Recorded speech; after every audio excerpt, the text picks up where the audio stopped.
Welcome back to Mayo Clinic Radio. I'm Dr. Tom Shives. And I'm Tracy McRae. Mayo Clinic Connect was started in 2011, and it's an online community connecting patients and family caregivers with each other. It's a great idea. It is. Community members share experiences, ask questions, find answers, get support, and they give support too, and exchange information. Joining us in studio to tell us more about it is Colleen Young, Community Director for Mayo Clinic Connect, and one of Connect's volunteer mentors, Rosemary Huckleberry. It's nice to meet both of you. Thank you. Colleen, Rosemary, very nice to have you here because I think all of us should know more about Mayo Clinic Connect, and I certainly want to learn more about it. Colleen, let's start with you. Is this something that you started in 2011? No, I didn't start at Lee AC. Started in 2011. I came in about 2015 and took over as the community director. What made you interested? Oh, I've been building online patient communities for years, since about 2006, and got the attention of Lee, and he says, I'd like to have you for our patient community. So just to simplify it the most, it's a support group online. Absolutely. And can anyone join? Anyone can join. So you don't have to be a Mayo Clinic patient to join. It's open for Mayo Clinic patients as well as anyone from around the world. And in fact, we have members from around the world on Connect. How many? Yeah. Oh, good one. Just shy of 90,000 members registered on Connect. Yeah. Impressive. And what would you say your mission is? What are you really trying to accomplish by forming this group? So a lot of people build online communities for patients to connect them. And that's what our name says as well. But we go beyond that. So besides just connecting them, we really want them to connect in order to improve their health and well-being. So we try to encourage them to define what that is. So perhaps it's just reducing their anxiety as they're waiting to start chemotherapy treatment. Or perhaps it's because they want to quit smoking. So the members themselves are determining why they come to Connect. Rosemary, tell us a little bit about you. Where are you from and how did you get involved with Connect? I am from Kentucky, and I am an organ transplant recipient. And when I got home, I was doing well, but I was wanting to know what life was like after the recovery. How long did I need to maintain certain things to stay healthy? What was in my future? So online, I was searching for people, and I found Mayo Clinic Connect, and I found people who were asking a lot of questions about liver disease, liver transplant, all kinds of things that I had just recently experienced, and I was able to share my experiences and found out I was supporting them, and they liked it, and they thanked me. And the benefit for me, though, is I met others who lived with transplants who were able to support me and encourage me to keep going. When was your transplant? My transplant was actually in 2009, so I was two years out of my transplant when I found, I guess, Mayo Clinic was brand new. And it was a liver? Liver and a kidney.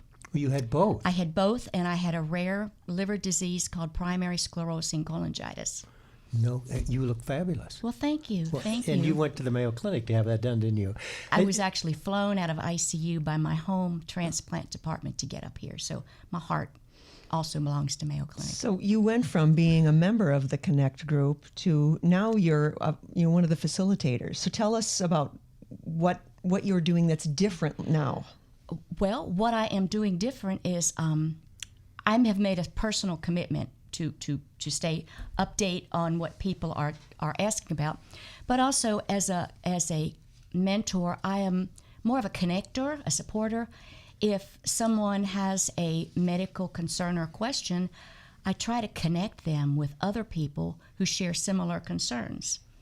And I have had the privilege of meeting, conversing, sitting around the coffee table, so to speak, or the kitchen table, and talking to people from every state, different countries, and different medical facilities. And that's where it gets really interesting, because by sharing all of our different experiences, we become smarter. We learn better how to take care of ourselves. It's kind of a blended conversation. Colleen, can you tell us some other stories or examples of how Connect has helped patients? Oh, there are so many. It's really, really hard to choose a few. And what I would love to say is that what brings someone to Connect is often an acute need. Right, so they have a really burning question, and like Rosemary, what brings them back is that they can give back, and that really then builds community.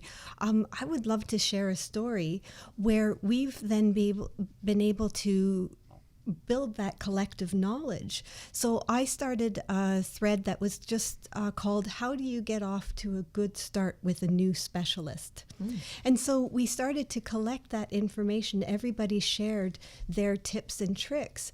And then that was made into an article for the Mayo Clinic app. So while we helped our thousands of members within the community, we were then able to produce basically a piece of information for patients, by patients. Crowdsourcing. Crowdsourcing. So how do you ensure that the information that's on the Mayo Clinic Connect is accurate? Oh, that's such a great question. So there are a number of different ways and safeguards that we have. First of all, we just have some spam filters that help us. So we use technology where technology can be helpful, but the human factor is super important. So the first line of defense in an online community to make sure that it's good information is that you have an active community.